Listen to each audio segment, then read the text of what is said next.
Hey everybody, welcome to YouTube Masterclass. This is Dr. Aaron Sheley. I got my doctorate in the arts from California Institute of the Arts. It's a very high pursuit these days to go all the way to get your PhD, but remember, the student rate has dropped since around the turn of the populace lowering, and schools are really in need of and are looking for brilliant and bright students like you all are that are taking this film theory class on D.W. Griffith Auteur. And we've got some spicy ones for you today, so we're getting into it. But the classes for USC, Calarts, and or Harvard, that you can get your 4 units by watching all 16 lectures on D.W. Griffith. The first one's a two-parter. Some things go technically wrong, and we're all sitting here beleaguered as though we put our best foot forward, and then are getting all bric-a-bracked out by the technology. But let me tell you, the technology hasn't been that bad. The recording works well. It uploads pretty easy.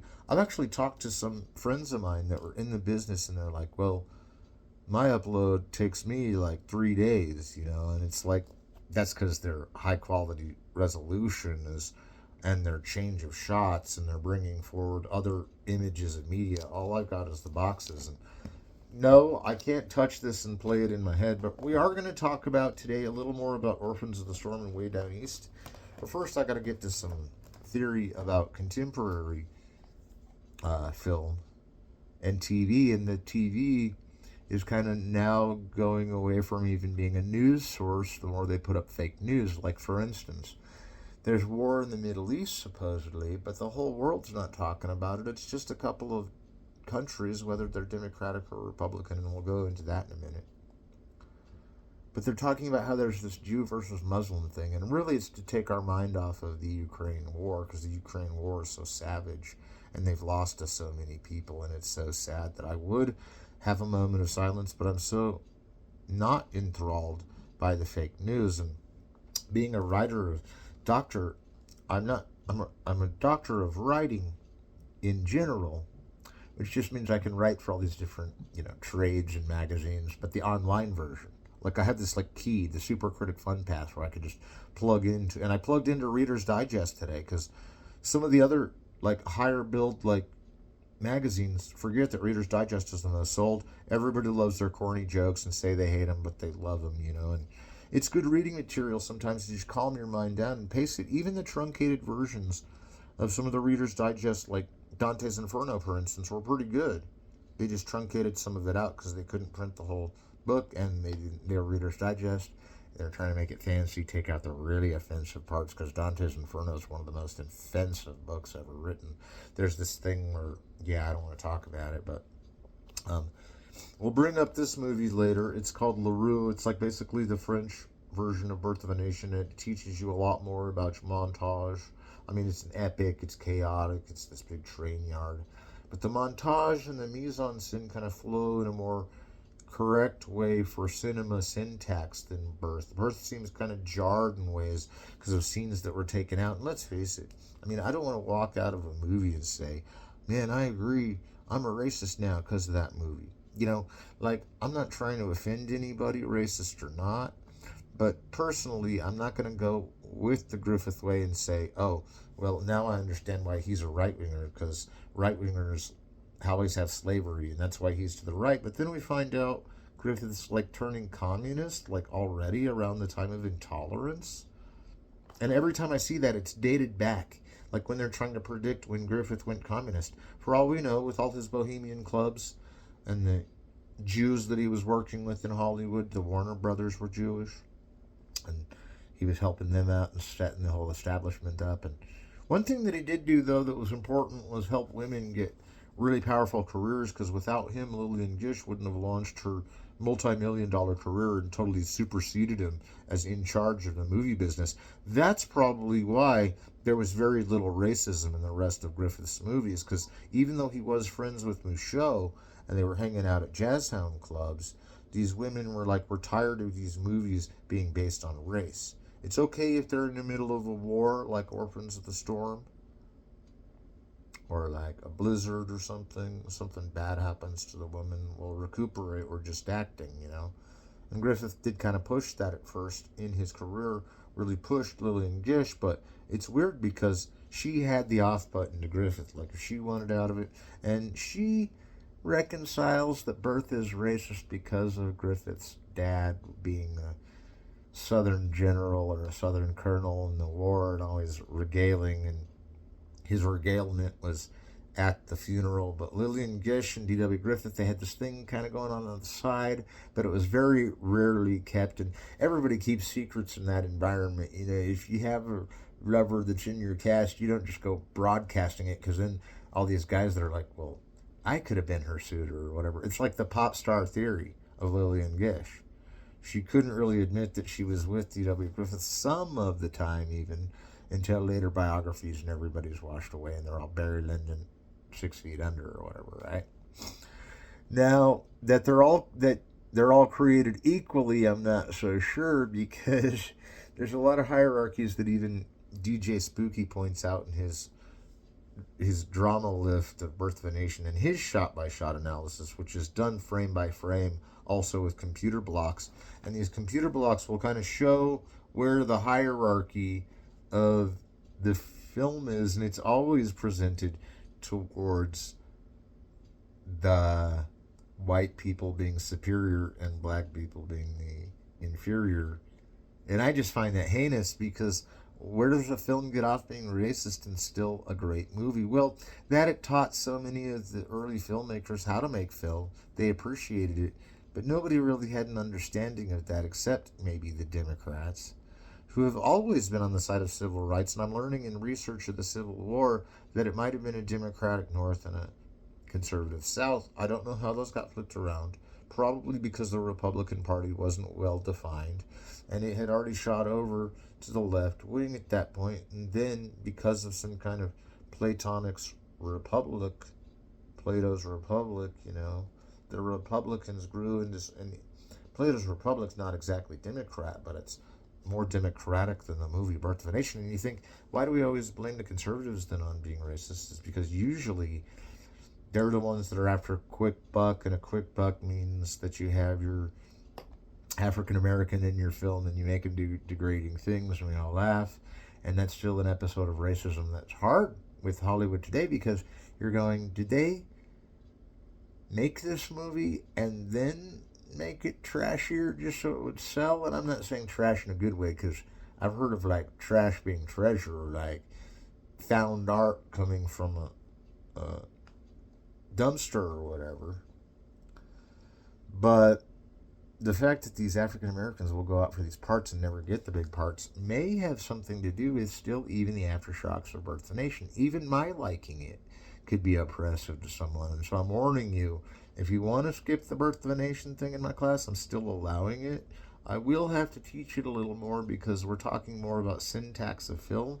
Like when we get into LaRue, for instance, it's a lot of parallel syntax, a lot of editing, that montage that brings together these images of like trains in a station, and it's really the technology industrial age has landed. And I'm far more interested in the love story and the sort of Eric von Stroheim plots to LaRue, and that it's like Greed and it's 5 hours long. LaRue is 2 discs. I mean, this thing goes on for 2 discs, and it's a silent film by Abel Gance. And Abel Gance was very much like Griffith in the fact that he always made epics, and he was doing it around the same time. May have even had some films out, we know, before Griffith, but didn't really perfect it till he got to LaRue. And French cinema theorists said there's French cinema before LaRue and ... like basically after LaRue. Like LaRue comes out, French cinema is born.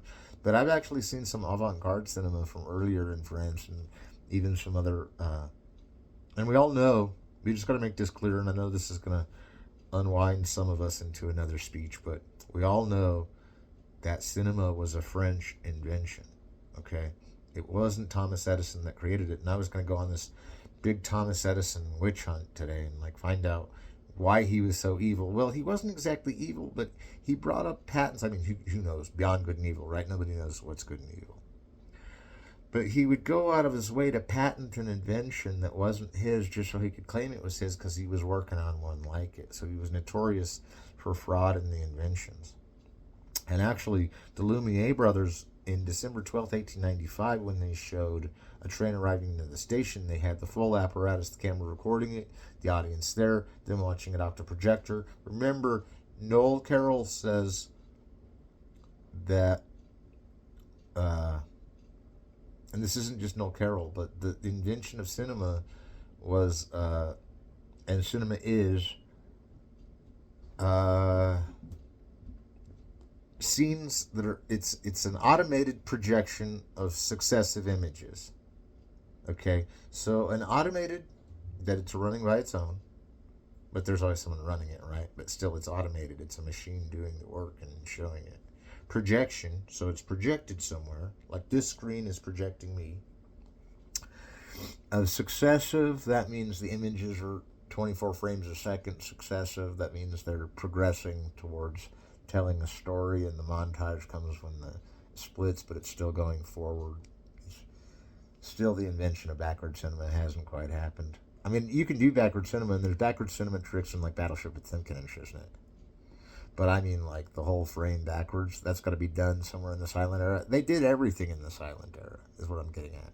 Like, you may be all at home and being like, why is he talking about silent film? And when do we get to the last two Griffith films that are sound so you can actually watch the movies and hear them, you know? And I'm not saying that sound isn't the perfect invention, because even with the Jazz Singer, which is another racist debacle, in a way, with blackface, you know, the blackface never worked for me. I always looked at it like, you guys look really stupid for not hiring a black person in this role, is what blackface looks to me like. And I'm not taking sides, though. I am really sure that the succession of automated images, and now images are of the world, they're pictures of the world, they're pictures that surround you of the world, and the sound coming into that is a gesture that the sound will sync up with the image like it does eventually in Busby Berkeley's musicals. And you have the sound film coming in to kind of be appreciated by Bazin, who in a way likes black and white films a lot, silent films a lot. Bazin, this film theorist of France, that's as important as the Lumiere brothers, because he's the father of film criticism, basically, is André Bazin. And he was with Henry Langlois at the Cinematheque, and they were organizing films to watch.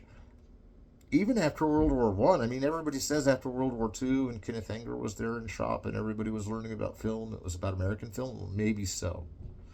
But when Bazin was talking about the myth of total cinema, he's kind of going into that whole Hegelian Gesamtkunst work, which Hegel is talking about the taxonomy of all the parts of a play going absolutely extreme and pushed out, like in The Ring Cycle by Richard Wagner. And if you have a ring cycle pushing out the taxonomy of all, that means pushing it to the edge of your instrument. Everybody's pushing it to the edge. It's almost a certain type of exaggeration or expressionism.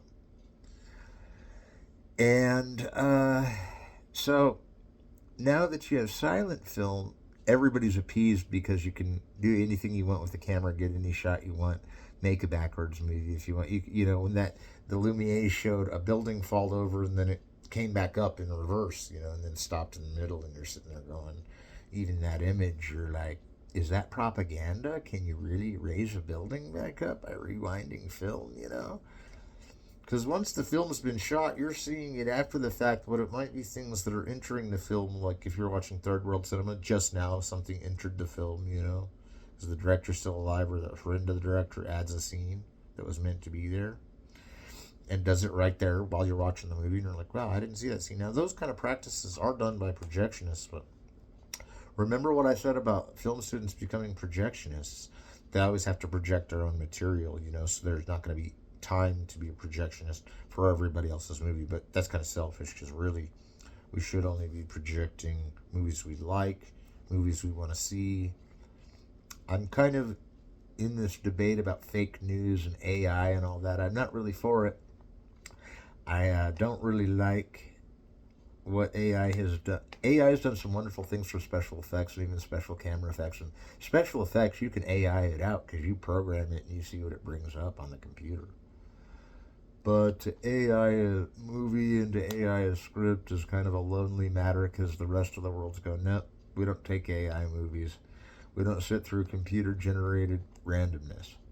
I'm like, well, most of the movies today are computer generated madnesses, but you can still see the touch of an author. And there's the auteur theory, which Bazan and Saris are all going to get into. But Bazan's saying that the sound film is more like the ring cycle, which has sound and image. And that the sound is bringing the myth of total cinema into this realism. Because it's more realistic to hear sound than if you were watching this exact, media set and it had no sound all of a sudden, and you'd be wondering what happened to the sound. And I was just playing along there, but we didn't really lose the sound in that clip. But you see what I'm saying? Like, if I was talking and it was just you reading my lips, well, I'm sorry that would have to happen because now we're in a silent film where we'd have to put intertext up. And I saw that we had closed caption on Masterclass now, which, let's give a hand to the closed caption robot, right? The closed caption robot. Because it spelled my name wrong in 3 closed captions, but right in the rest. No, I'm kidding. I don't care about that. I'm not really into the vanity thing where I have to be just like, no more. In fact, I want you to learn more about Griffith, and that's why in most of these classes I barely bring up what I do. I just had to bring up that I wrote for Reader's Digest because I thought, well, that's about to everyone else, that's an anticlimax. To me, that's characteristic of a high point in what I'm ever going to do. So, it's just, that might bring out the conservative in me, but I definitely don't want the conservative in me becoming some kind of like, well, I saw Birth of a Nation and I have the right to declare everyone watch a racist film in a class. I mean, I could see how that'd be problematic. But if I'm like, and if you don't become a racist afterwards, then you lose your money. I mean, I'd be a terrible, primitive, ultra horrible teacher if I even went down that route. And Lillian Gish was saying that the reason D.W. Griffith, like I said, had the South win and had them as kind of the left-wingers and everything was because his dad was a colonel in the Southern Army. And I know I pushed that, and he had that speech, and that speech that Griffith was supposed to memorize, and he never did, and he wrote a 300-page script in his own head about it. That Birth of a Nation was a 365-page script in his head because, first of all, they kept burning the script. And it wasn't like Greed where they burned all the footage that came with it. It was an 8-hour movie changed to 2 by the studio with that clerical error. Leroux, in France, remains a much more important film in some ways than Birth of a Nation and some of those montage artists of the Soviet kind. And we don't know if there's any flaws with Leroux. It reminds me of like a cross between Blind Husbands and The Iron Horse, but it's done way better than Iron Horse because you'll notice Iron Horse is a really great movie by John Ford, and I'm not bagging John Ford. Iron Horse is a great Western. It's a great one. But you'll notice how they use depth of field in these longer and shorter takes. And the depth of field is where the focus remains on the point that the eyes can see naturally to that point from about the middle of the theater to looking up at the screen. Or on TV, it's about, if you're halfway between the TV and you, the focal point's about halfway through the frame. And it just makes our eyes come to sort of settle on things. Another thing about Birth of a Nation, a lot of Griffith's movies, is they had the ellipsis, which was the transition, which would bring in this kind of black cloud around the edges, and it was like a circular black cloud around the edges. And they used to do that in silent film all the time to frame the frame. Because like we're framing pictures for you to see, but they're moving pictures. That's how far we are in the future. But then when you get sound, you wonder if you should go back and put sound in all the silent films, but they weren't made that way. You can't just like you could take a Three Stooges soundtrack and play it over the ending of Birth of a Nation, and then it'd be real vaudevilled up. But I have problems with the vaudeville school mentality because while they're getting their cheap thrills and getting their quick cash, look, the stereotypes were raunchy. I mean, I know Oscar Michaud is friends with Griffith, not just for money, but they were real friends in the Directors Guild, and I know they took filmmaking seriously. And it's like being in the war with Louis Armstrong. He was fine in the war with the black guy, but then he returns to his own personal shell, and yet it all gets out as this booby trap for anyone black, because now this movie is like anyone black is demonized.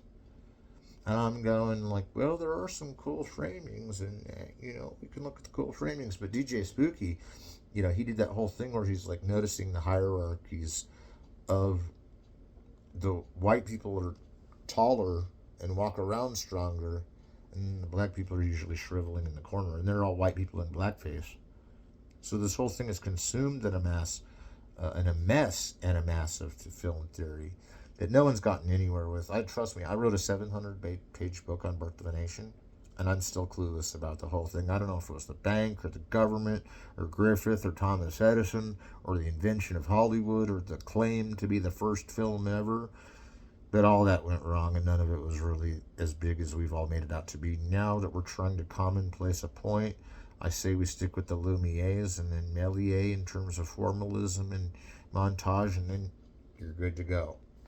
You don't have to stop by Birth of a Nation, brainwash memory lane and say, well, sometimes you don't like it for the content, and I really think this is a content issue, not just an ideology. Like, if a film has an ideology that you don't agree with, that's pretty weak grounds to really execute the film. But because in psychology, if you're not along with the ideology of the day, you're already off. That's what even the dictionary says. But I don't know if I agree with that, but I'm not a psychologist. I'm an amateur at those kind of things, though I write about them.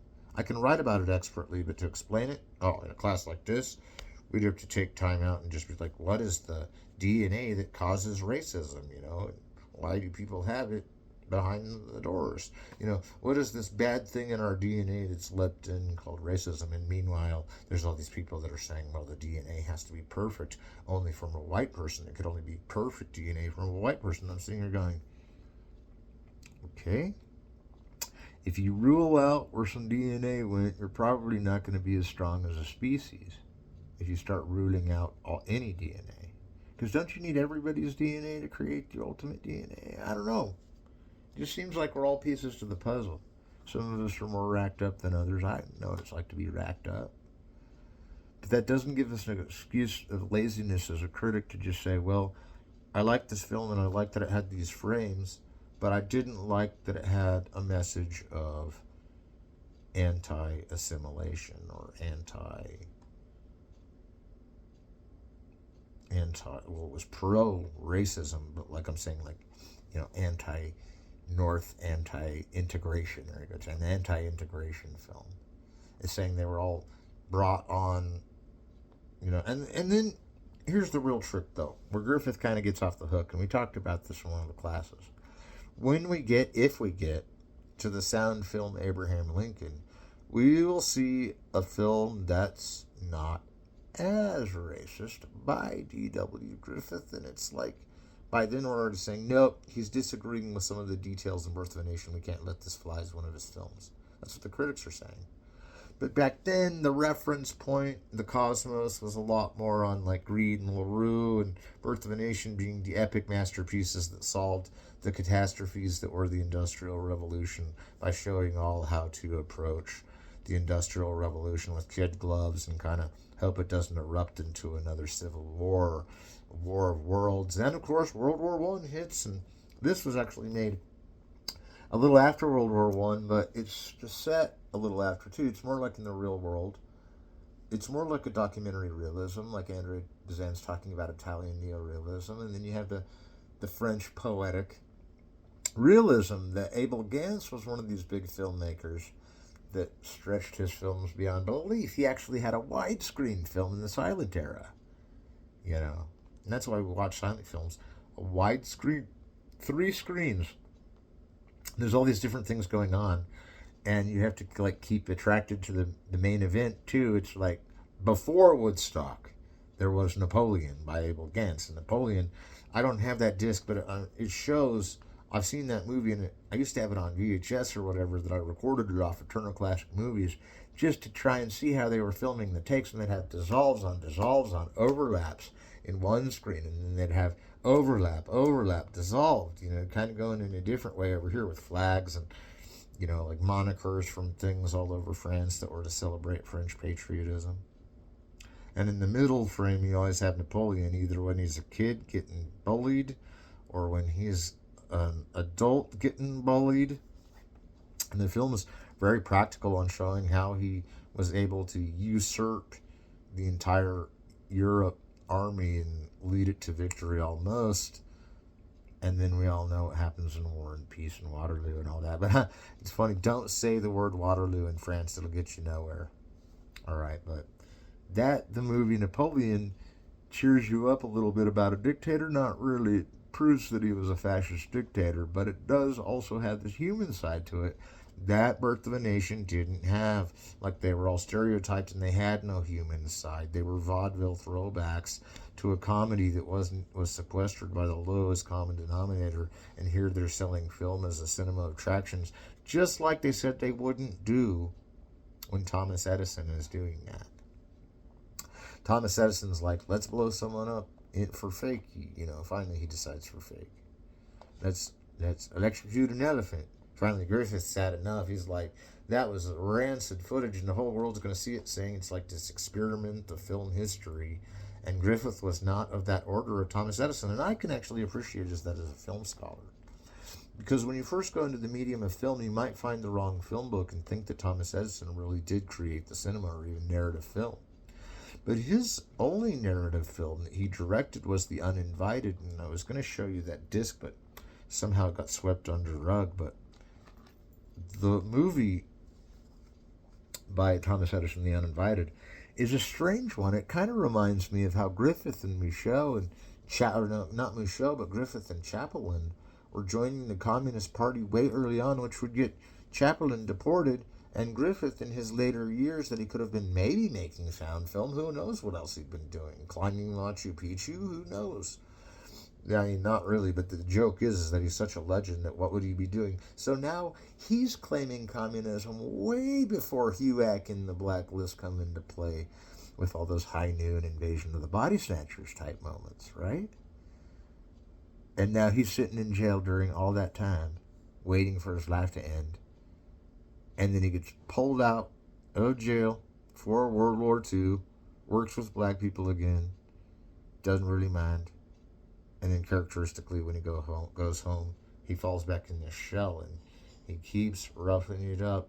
And Griffith's made movies about other races. Racist indeed, but not in the sense that there's some hierarchy that's going to run out the bottom of racism. You can't just pick an ideology and be like, well, this is going to obliterate and extinguish the African American race. Because Birth of a Nation was censored by the blacks at that time, who didn't have much power even in the film business. And Michaud defended it, but was like, I'm going to go with my African-American friends because D.W. Griffith's loving the controversy. That's one thing he was a monkey for, was controversy. That's why I don't really know about his communism, that he'd really sit it out for 10 years, not in a row, but 10 years in prison, 5 years each time, for being a communist. So like spectacles and debacles were nothing new to Griffith, and he was all about debacles, whether it was his short films that were usually characteristic of debacle. Like we looked at Corner and Wheat. We haven't seen the film. It's on YouTube. You can check it out. But it's a debacle where the king of all grain, or the king of wheat, the wheat king, has stolen all our wheat and is saving it all and won't give us any, so we drown him in wheat.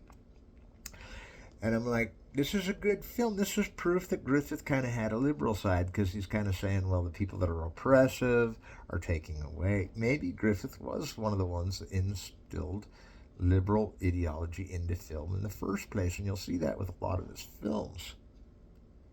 But we still kind of characterize him as a right-winger only because of the racial aptitude that's still used to sell and market movies in unfair ways. I think we've talked about that a lot, but I need to get this point clear that I'm not supporting racism, but it seems like I am because I support Birth of a Nation, but I only support it in terms of those swooning frames that will come on. And these other films like True Heart Susie have it too, and they kind of frame the face.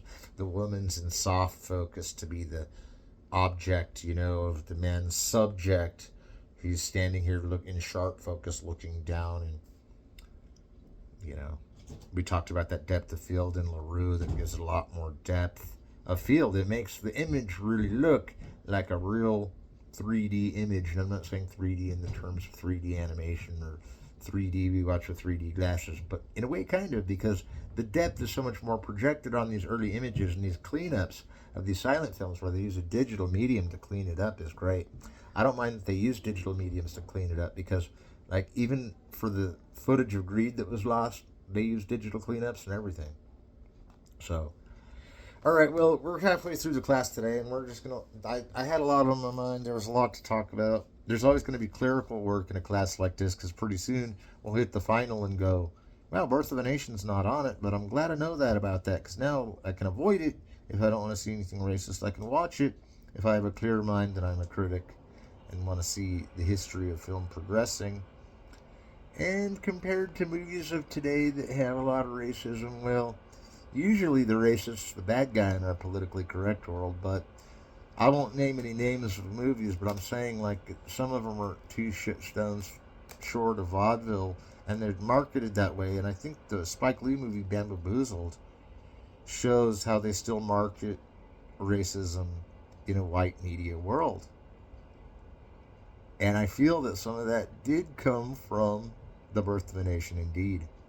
But was Griffith sorry? Yes. Was he always atoning? Yes. Did he mess up again? Yes. Did he not get sorry later? Yes. Did he make every mistake he possibly could? Yes. That's all true. He invented cinema and screwed up his life. No. And then we have two films that are actually greatness by him. But don't take this the wrong way, because out of Orphans of the Storm and Way Down East, and we're going to go through a ringing fast, or maybe not too fast, but definitions of compare contrast of these movies. And Lillian Gish and Dorothy Gish team up in Orphans of the Storm. The reason I prefer Orphans of the Storm isn't just because it has all that technical prowess, this time not thrown against ideology, which ideology the wrong way can really make you go bad.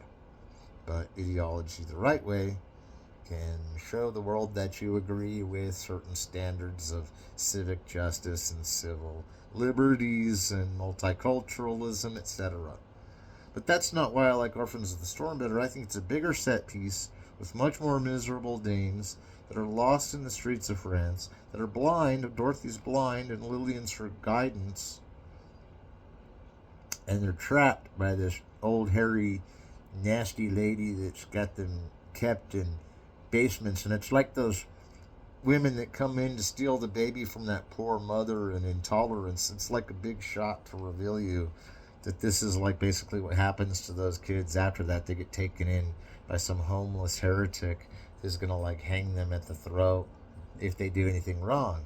But they're always sent on adventures to do stuff. We're in the middle of the Revolutionary War, which reminds me, I wonder if Griffith thought there were two French revolutions, but that's not the point. The point is Griffith to make another movie about France or with a Hollywood movie set isn't even why I think it's great. I think it's great because characteristically, it's more realistic to see a girl and her blind girl homeless on the street, and there is a last-minute rescue, but I'm not spoiling it this time because I'm not telling you who lives and dies in Orphans of the Storm. Do they both make it? Do one of them make it? That's for you to see. And it's a 3-hour film. Well, it's a 2-hour. Let's see. Let's look at the code. Yeah, it's a 3-hour movie, so not quite totally 3, but 2.5, 2:34. So Orphans of the Storm is a long epic, and it goes on and on and on. And you don't know how much of this footage was in it, or taken out of it, or put back in it later. We don't know. We just say, these are the versions that Kino Video have given us for the Griffith Masterworks. This is also a good place you can check for the biograph shorts, which out of Griffith shorts, some of those others, I haven't even really lurked to see them all. I've seen most of them and seen most of his features. It seems like there's always one new on the list they're discovering, they're protecting, they're archiving, they're putting on there. And I know Griffith had a few films that he didn't want released that have been boxed up and archived forever. It's like Stan Brakhage in that film. He didn't get to see that he hid away from himself so he could say, no one's ever seen this film. And that was part of his art project. That's not why Griffith was doing it. He was getting back at some studio heads, probably still taking a blast at Thomas Edison, even trying to make The Uninvited, which The Uninvited's directed pretty well. I mean, that was Thomas Edison's movie that he directed, and it's already got atheism and communism drilling all through it, drooling out of it. Like, I'm not saying that Thomas Edison didn't have like a utopian state of mind, but I don't remember everything about how Thomas Edison chased out Griffith, but it was pretty scourgy. Like, it was like if you've had a bad roommate for a long time and you finally get chased out of where you live. I'm not saying I'm in that scenario, but they're just because I have genuine articles for room stayers, but that's not the point. The point is that like Griffiths now can't tolerate Thomas Edison because he's trying to hire him as his ultimately right hand man. It's like when Fritz Lang fled from Hitler when he knew and joined Hollywood when he knew Hitler was anti-Semitic and Fritz Lang wasn't, and some Germans actually weren't anti-Semitic. Like Nietzsche, for instance, believed in the cause, but he wasn't anti-Semitic. And I'm not going to get into all that proof of that, except for in Birth of Tragedy, Nietzsche calls out Wagner, and in Beyond Good and Evil, he calls out Wagner for being anti-Semitic.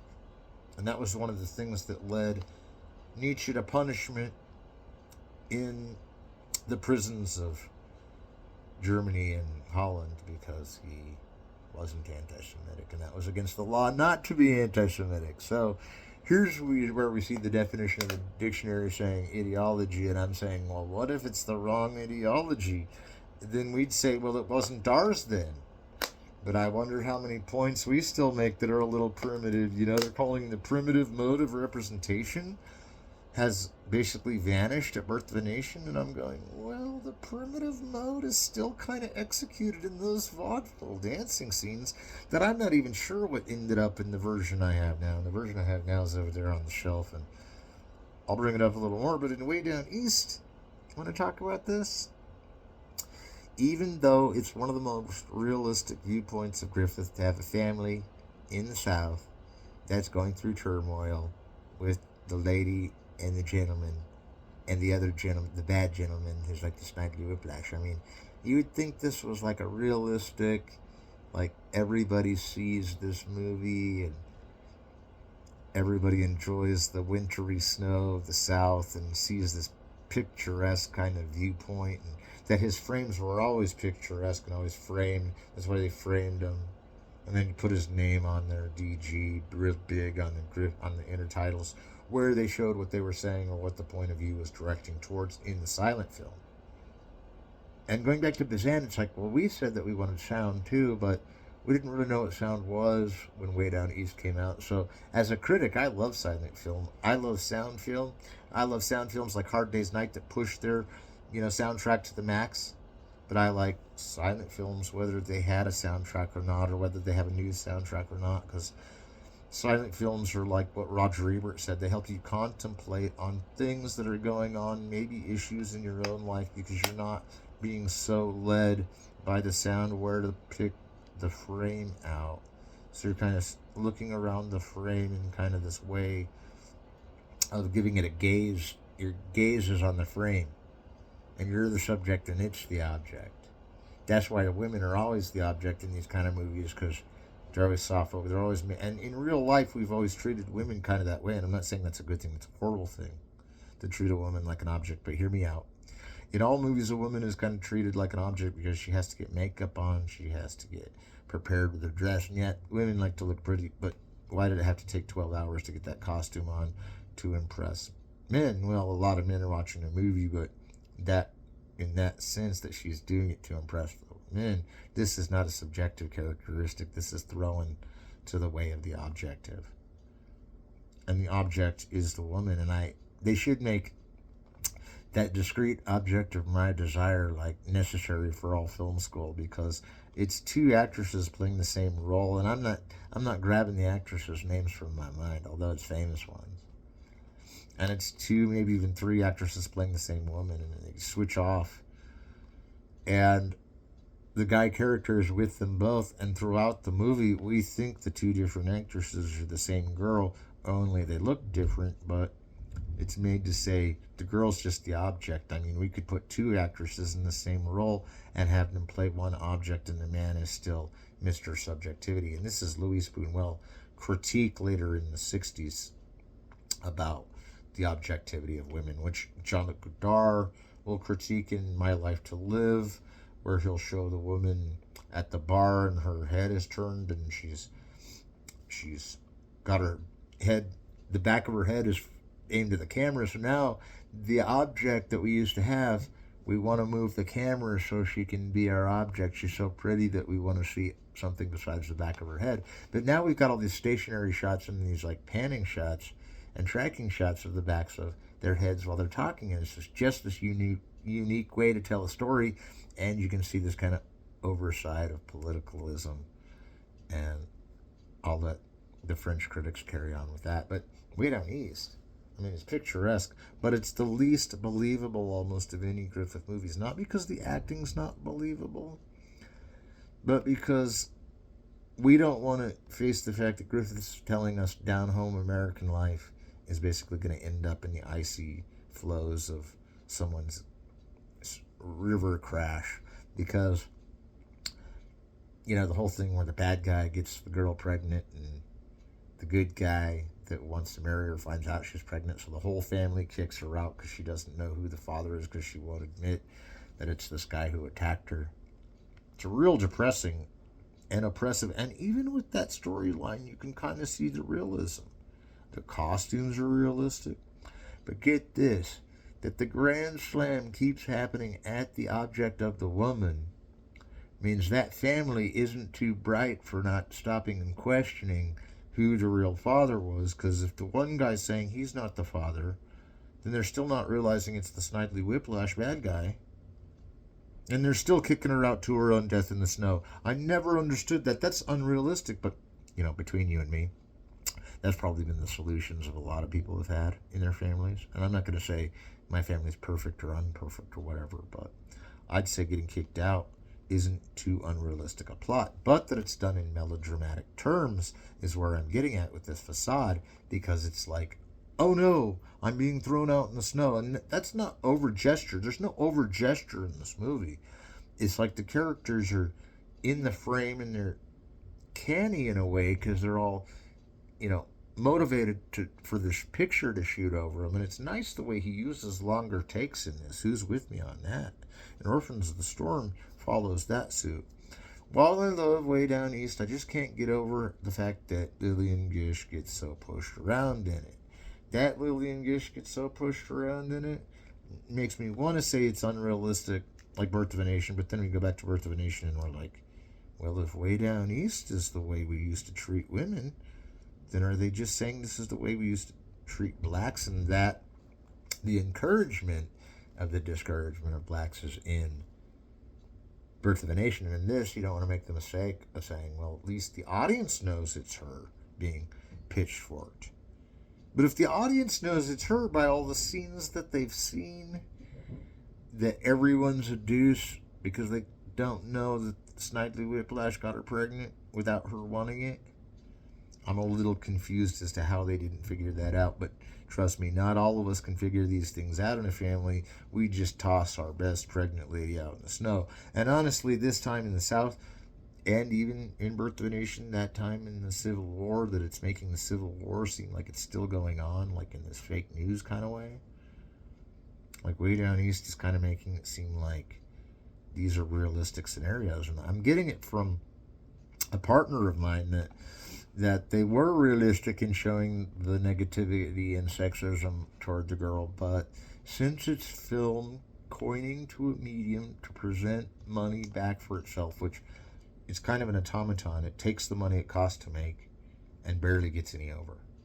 But that's how movies are. Mostly it's rich people buying in, and Griffith started going way under on all these films, and then he makes it like 30 more feature films after this is already astounding, but it's more like 20. And he goes to like, The Struggle is where he ends. But then he's saying he's a communist and he gets thrown in jail. He goes to World War II, saves the world, stops the Holocaust, sent back to prison for being a communist. And I mean, the more I look at the Griffith story, it's like it's karma of his own films, because he got like blacklisted in a way that his main characters always get blacklisted. Now, this is weird because not in reality they get blacklisted, but we feel for the woman being pushed out of the house because of the movie. But then how do we relate with any of the other characters when they have to go chase after her and they pull her over the ice floe? We're supposed to say they're heroic for letting her back in? Dude, they should make her Lord of the Domain if they saved her life while she was rushed out of the house in a snowstorm. And I know one thing that's cool about this film is that I'm sure that there are many families that have had like severe problems in their family and just resorted to boot the girl out that's pregnant, boot her out.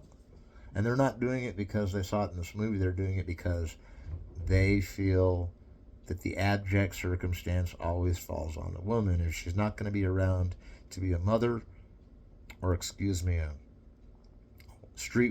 I don't know how to put it, then she's not even a character. And the French can be a little blamed for that, although there is that French film that's really long. It's like the 12-hour movie, The Mother and the Whore, one of the longest movies out there. And I didn't like to say that word, but that's the title of the movie, so forgive me that. It sounds better in French. And then you have a long film about abstracting the way down East dilemma. Like, once a girl's pregnant, is she useless? She kind of feels that way because until she has the kid, is she a mother? You know? And you think, well, does this woman want to be a streetwalker and make money that way? And in the French opinion, it's like the My Life to Live. It's just like, well, we have to, we're going to. And those films could be wrongfully misjudged as misogynistic, but they're really trying to get to the heart of women, and they're not really objectifying them in those. I know they choose those two stereotypes, but in those French films, they're critiquing it. They're already saying it shouldn't be this way. And you can tell the filmmaker is saying it shouldn't be this way.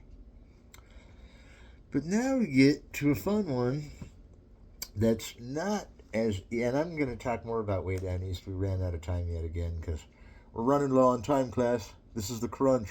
Can we get in a little bit about... Can we get a word in edgewise? Well, Orphans of the Storm is like the redo of Birth of a Nation, but this time it's not the African Americans who are getting the deuce. It's the blind girl and her sister who've been thrown out, homeless, probably because they got pregnant or some other reason they got thrown out. They may have just got lost in the city. It's one weird movie because they kind of just get lost and end up with this band of vagabonds that are like nasty to them, and they have to do all the work, and they're getting beaten by them, and it's really sad. And again, you're going, this can't be real, but in this particular case, there's a cause and effect that makes sense. And Way Down East, it's like they want to be this happy family, but they throw her out because she's pregnant. In Orphans of the Storm, they stay together through it all, these two sisters. I mean, they're in the middle of it right as it starts. The war's already going on. And I don't even remember exactly how it reconciles, but I know there's reconciliation. I know it's kind of like Intolerance when they save someone for the gallows. Orphans of the Storm has a little bit of redemption, but if nothing else, it doesn't placate one area and distract another. Like, it doesn't play the card of the smoking gun as much, because in Orphans of the Storm, the surprise is they're in the middle of the war and they're lost on the streets. And the next surprise is they're taken hostage for the rest of the movie by these angry characters. But what this one really frames its shots well, and I like this cover, but there's so many images from this movie of just the battles that to me look like a real improvement from the battle scenes of Birth of a Nation. The Birth of a Nation battle scenes were always lauded as the greatest. I don't know, the Orphans of the Storm battle scenes are pretty ongoing and tumultuous. Like, it seems like the whole city is rioting, the whole country of France has a riot going on, and that we're back in France with this is wild as it is. It's like Griffith saying, look, I understand that Abel Gance is making a big film in a few years, you know. Eric von Stroheim's got his movies like Blind Husbands and all the way to Queen Kelly that we couldn't remember the other day. And I have to apologize for that class the other day because it was good, but there were so many dates I saw listed in different ways on different filmographies that the silent era is kind of hard to hang with, but trust me, the TCM ones are the best. Like, for instance, Sally of the Sawdust was 1925. Doesn't that seem a little later in Griffith's career? I mean, almost to the end. When Sally of the Sawdust was presented to me, they said it was like mid-career. And really, it's hard to say when mid-career really began, except 100 films that were destroyed out of Tin Pan Alley. And not all lost for bad reason, but not all lost necessarily if they would have had a preservation instinct. And back in those days, they kind of watched a film once and then they were good with it, maybe twice, maybe 3 times max. But films were affordable even to the masses in the early days, and Griffith was making these big, sweeping epics like Orphans of the Storm, and this one finally works as a big, sweeping epic. Because you could say it's problematic that the women have to face the hardship, which that is. I mean, every time we have a movie where someone has to face a great hardship, how easy is it to throw in our favorite actress and just say, now you have to go through the worst hardship there is on screen, and then they'll really love you. And I'm like, do we all like the women that get beaten and fallen? And I like women like that, but I like women not like that too. Like, it doesn't mean that just because you're a woman, you're going to get thrown out into this horrible circus of like women haters, right? This makes you think that all women are going to go through some pouncingly bad disturbances, but they play it right in this one. They're vagabond girls, they're lost on the street, they don't really have the coherence of their own faculties to really know what else to do than run and dodge it with these hostage takers. Really sad movie, really tragic almost, but definitely still a melodrama, but definitely in a more realistic way. Can we say genre is realistic? Well, the melodrama version worked for the silent film because they could put the camera how they wanted it, and it was kind of realistic. A melodrama is more like what our life is. Our life isn't always a comedy. Like Sheley of the Sawdust is that refreshing movie that Griffith can be funny. Well, W.C. Fields carries that movie. And you'll always see an essential star carrying the movie. But I think in this one, Griffith's technique of like sweeping crowd shots fighting and still finding Lillian Gish in the midst of it, and then later on close up on them, and the way the balance of the montage is, you could even say this one's a more classical Hollywood, and this one's the more modern balance of how silent film became avant-garde and yet still classic in a way. But this is more of a modernist film where you have like even existentialism brought up. And this, the existentialism, is part of the acting, which is so classical because this is the Tudor suture code that you don't notice the cuts, edits. You don't notice the edits between takes. You don't know where the edits are going to fall. And you're not paying attention to that unless you're really scholarly adjusting to that. And I could see that me going through the shot by shot of Birth of a Nation. It's like, well, here's the tall, super white man, and here's the shrunk out, black-faced individual. There's only so much you can explain about it. But in this one, it would take them a long time to do the shot by shot because some of the shots have so much going in on them and so much happening in on them that by the time they pull back to the close-up to see how the blind girl's gotten separated from her sister, we're all freaking out and going, how are they going to get out of this without dying? And we think it's all going to lead up to their death, and I'm not going to give away the ending. It's a sad movie. It's realistic, and that they're cast asunder isn't played out like the melodramatic fashion of Way Down East, where they're like, this good homely family just kicks the girl out. And that is a possible ending to some of our family lives. It's like the family romance out of balance, but that she gets restored and comes back, and everybody's got like a smile that she got saved. While it's a melancholy smile in the movie, it seems kind of rejoice she lived, rather than we're sorry we almost killed you. And I guess that's just a reconciliation with the family romance I've never had to deal with in my own, but trust me, nervously I get overwhelmed by some of the realism in acting.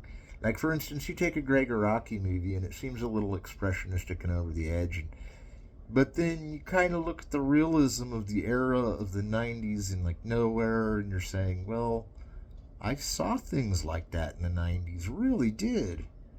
things like that were happening.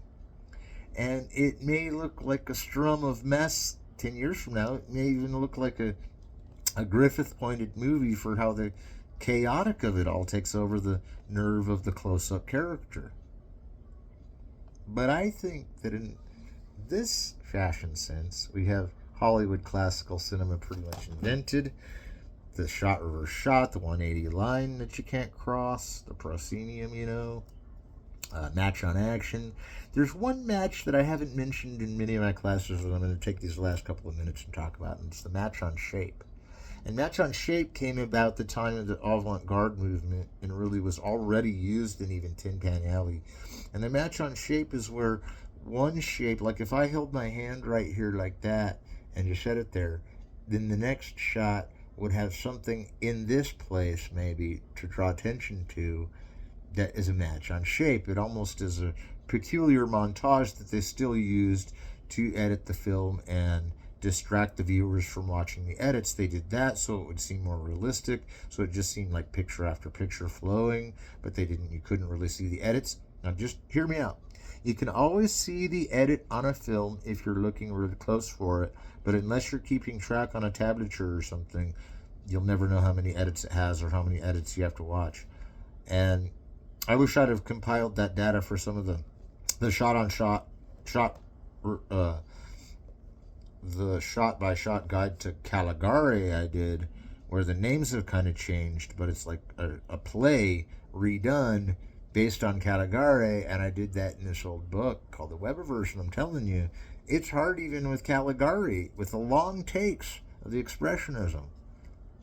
And long takes and deep focus go against the idea of chippy chop montage that's going on with Hollywood, but Hollywood makes it seem like it's a long take. But the point is these other long takes can be so drastic that pretty soon you've got a film like Rope, where it's all in one long take, or all the cameras are shooting it to make it look like it's all one take, even though some of the film stock's running out.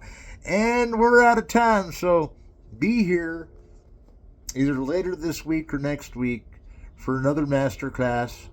This one was at least taught successfully, see, even the train's clapping for me. But I'm not here for adulation. I'm here so we can understand the early films of D.W. Griffith and how their style and all of his style transponded into the rest of film history. And film history kind of goes in this pattern that's not unlike Griffith as far as eccentric director meets controversial subject matter. That seems about every good director there is, doesn't it? All right, we'll talk more next time. Thank you for showing up today for Masterclass.